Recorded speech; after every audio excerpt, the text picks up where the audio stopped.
Iboku, a once vibrant town nestled deep in the heart of Yoruba land. The air was thick with the smell of impending rain, and the wind howled like a distant warning. A village that once buzzed with laughter and warmth now lay shrouded in a heavy silence, and in the middle of it all sat Adebisi. Adebisi had always been different, though no one could pinpoint exactly why. She was not one to laugh with the others, nor did she ever participated in the festivals that brought joy to the people of Iboku.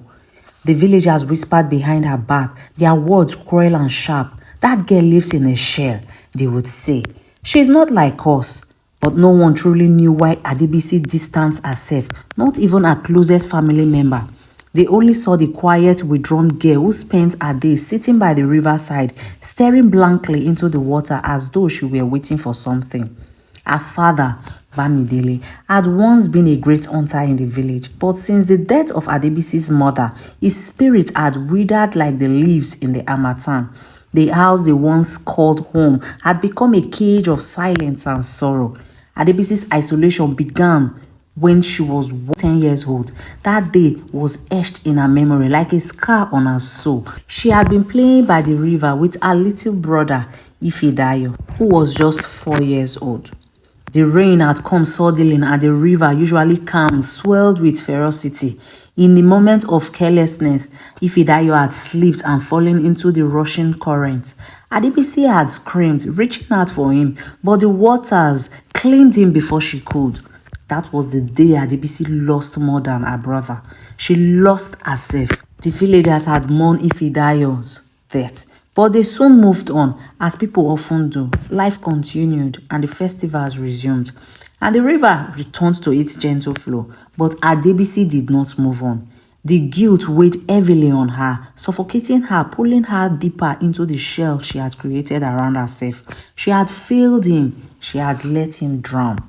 Years passed, but the pain did not diminish. Adebisi spoke less and less until she spoke not at all. She built a world within herself, a world where she could hide from the reality of what had happened, where she could pretend she was not responsible for her brother's death. Her father tried to reach her, but his own grief kept him at a distance, and soon their home became a tomb of unspoken words and unhealed wounds. One fateful day, the village was struck by an unexpected storm again. The river swelled once more, threatening to flood the village. Panic spread like wildfire, and the people scrambled to save their homes. Adebisi stood at the edge of the river, staring into the swelling depths, her heart pounding in her chest. The memories of that tragic day with Ifedayo flooded her mind, stronger than the river itself. As she stood there, lost in thought, she saw a small child playing near the water's edge.